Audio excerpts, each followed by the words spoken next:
Hello everyone. This week was really intense. Really intense. There's no worse feeling than when your phone dies in the middle of you recording and you go check it and you're like, wait, I've been talking 30 minutes. Why does it say it only recorded 6? Because the phone crashed.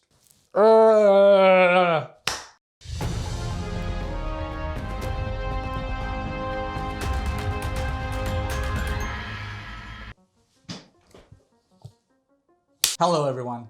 This week was intense, and I mean like intense. Ashley's mom ended up getting pretty sick, so that was a very chaotic week for us.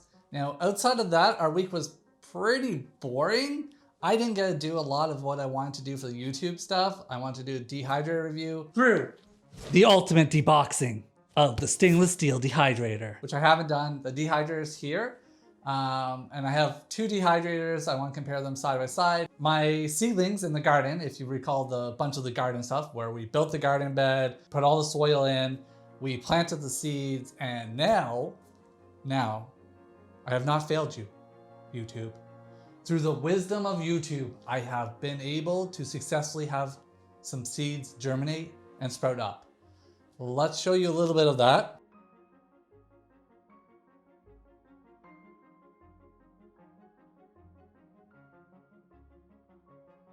So Monday, we were able to go out to land with one of Ashley's sisters, and we went and saw basically how the lake was.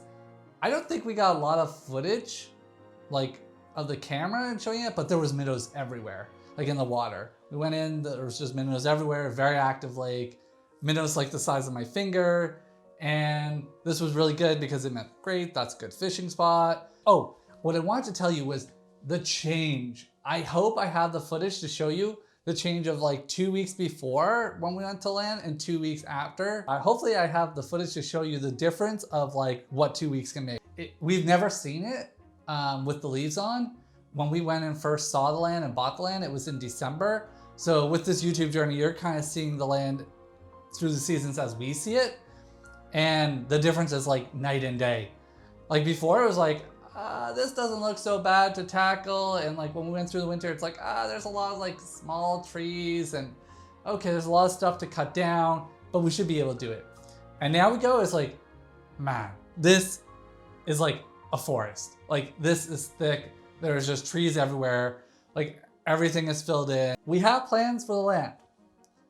So what we're thinking is we will build one lot as an Airbnb. One lot will be basically trees untouched, future whatever, just privacy between the lots.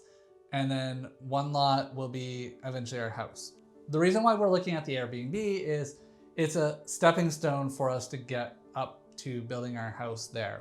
When I ran all the numbers for the Airbnb, even when I look in that area, there's not a ton of Airbnbs. Even the ones they are, they're kind of overpriced. For what they are, they're really overpriced actually.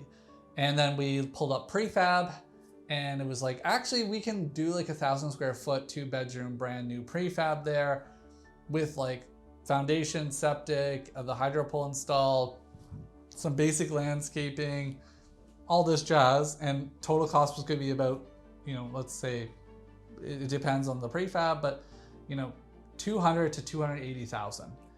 And at that point, when we look at what per night is in that area, and when we be super conservative and only looking at like 1/3 of the year even being booked, we end up being break even for the loan cost of the land, the financing on the prefab, all the other stuff. We would be breaking even on a per month hydro Starlink per month. We'd be breaking even, and we'd be more than breaking even because that's picking up the loan amount for the entire land, even though that Airbnb is technically only using 1/3 of it. So that would work out even better.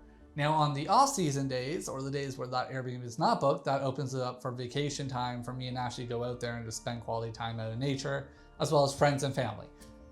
Now throw on like $2,000-4,000 for saved vacation money because we would just travel less and we'd spend more time there, and that would also go on top of this. Now, why we don't start with building our house first up there is we'd actually be losing money kind of doing that right now. Our current place was before this huge market frenzy of COVID. What it would cost us to get what our next thing is in terms of house and why we would leave this, we would, and actually due to the current lumber price, even if we tried to build exactly what we have now there, we would be paying more on a per month. And the only thing we would get from that is essentially like, oh, we're living out there, and we would turn in this current house as a rental, and okay, we have another rental unit, but like we could also just buy a rental unit and do that. So it doesn't quite make sense for us. If you watched other YouTube channels, you will see that there are times when this makes total sense. Like if you're drowning in debt, it's one case. Not everyone on YouTube is drowning in debt, but the other is the per monthly that they're paying on rental is basically equal or more than if they actually went and got something else. The other factor of that is if they're building it themselves, then yeah, the cost is going to be a lot cheaper because the labor cost is actually just your time cost. Now, we're not any plans of building ourselves. So when you factor that in, the current house we have meets everything else. So why did we even buy the land? It was just underpriced for what we got. It gave us access to a lake, and we didn't know how long COVID stuff would last. So it was nice to have a potential camping spot. And we know at some point that's going more aligned with where we want to be in life. You know, whether it's, well, we want a bigger house, or we want the larger yard, or I want to have a larger garden or chickens. Now we're not there because to get there, like things in our life would have to change. Like I'm on a tiny, like 2 feet by 16 feet garden. I got a long ways to go, guys. So let's try and level up my skills before we go, you know, full in like, all right, we're gonna live out there and everything's on us. And it's just not convenient right now. Like, to be frank, like to do that, we had to liquidate money on the market for entertainment purposes. This is the only things I'm saying. Do your own research.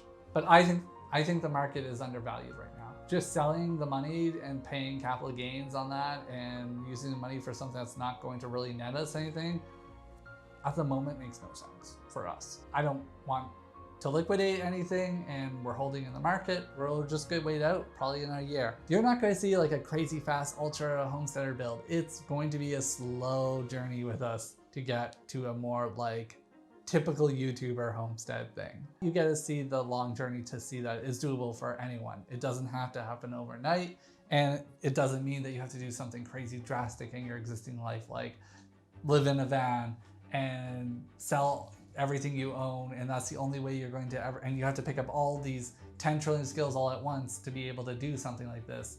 It's like, look, you can be living pretty normal life, putting money aside for what you want to do, and not making severe cuts, just building up your skills and then progress to that.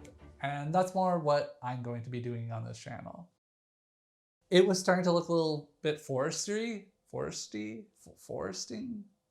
It was starting to look like more like a forest. That's what we'll say.